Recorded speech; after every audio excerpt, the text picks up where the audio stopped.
400 ईसा पूर्व प्रसिद्ध यूनानी चिकित्सक हिप्पोक्रेट्स ने एक ऐसे श्वास रोग की जांच की थी जो मौसमी था। इस बीमारी का नाम पेरिन्थस की खांसी था, जो सर्दियों के समय ग्रीस के एक बंदरगाह वाले शहर में शुरू हुई थी। इस बीमारी के लक्षण बुखार, ठंड लगना, सांस लेने में तकलीफ, निमोनिया और कभी कभी मरीज की मृत्यु भी हो जाना थे। आधुनिक वैज्ञानिक उपकरणों ने हमें बीमारी की जांच और उसकी व्याख्या करने के लिए ऐसे तरीके दिए हैं जो हिप्पोक्रेट्स को आज के समय में चकित कर देते। लेकिन हिप्पोक्रेट्स के अनुसार कुछ बीमारियां ऐसी हैं जो मौसमी चक्रों में आती हैं, लेकिन उन चक्रों की भविष्यवाणी कर पाना चुनौतीपूर्ण समस्या है।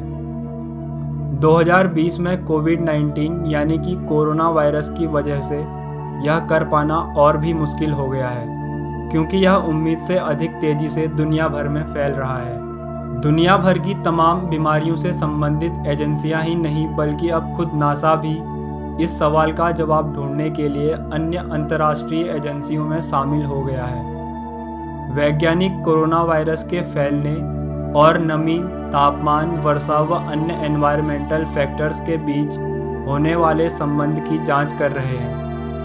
वैज्ञानिकों को उम्मीद है कि उनकी यह रिसर्च स्पष्ट करेगी कि मौसम और जलवायु परिवर्तन के कारण वायरस किस तरह फैलता है।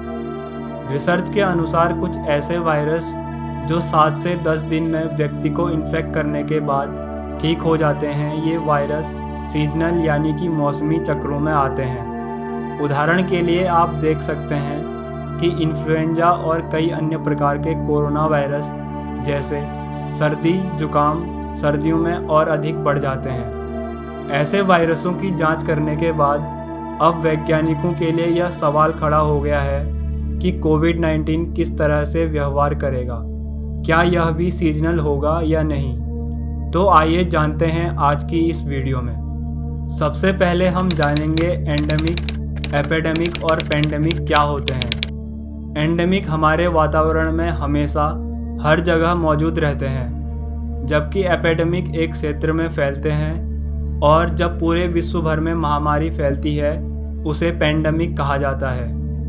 मिडिल ईस्ट रेस्पिरेटरी सिंड्रोम और सीवियर एक्यूट रेस्पिरेटरी सिंड्रोम कभी भी इतनी तेज रफ्तार से नहीं फैले कि यह सीजनल है या नहीं इसका पता लगाया जा सके। लेकिन एंडेमिक बेटा कोरोना वायरस हमेशा सर्दियों के मौसम में ज़्यादा तेज़ी से फैलता है।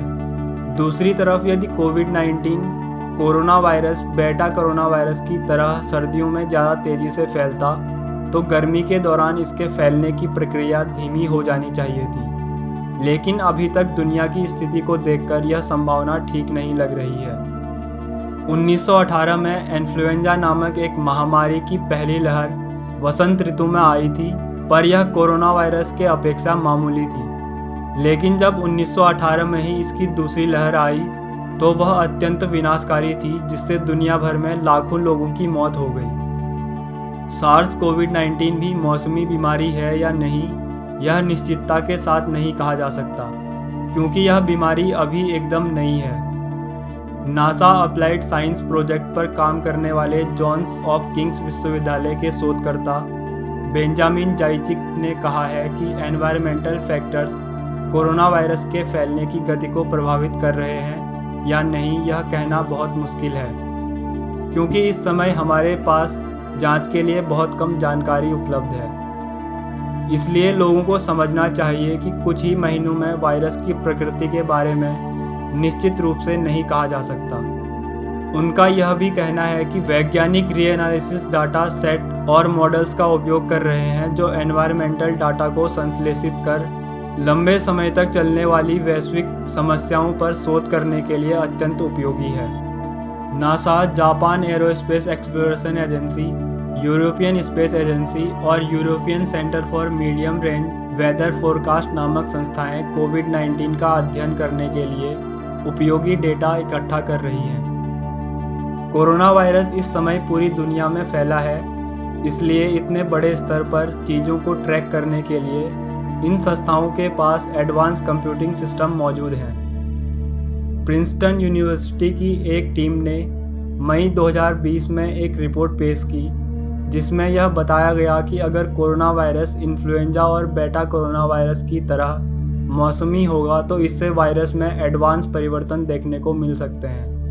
वैज्ञानिक आज कोविड-19 के वैज्ञानिक सुराग खोजने में परेशानी महसूस कर रहे हैं और यह बीमारी मौसमी है या नहीं इसके निश्चित उत्तर के लिए लोगों को थोड़ा इंतजार करना पड़ेगा, क्योंकि यह वायरस सिर्फ लोगों के लिए ही नहीं बल्कि विज्ञान के लिए भी बिल्कुल नया है और वैज्ञानिकों ने अभी इसका अध्ययन करना शुरू किया है। इस सवाल का जवाब ढूंढने के लिए वैज्ञानिक हर संभव प्रयास कर रहे हैं, लेकिन हमें भी धैर्य रखना होगा ताकि वैज्ञानिक इस सवाल का उचित जवाब दे पाएं। अगर यह वीडियो आपको अच्छा लगा हो तो लाइक और शेयर करें।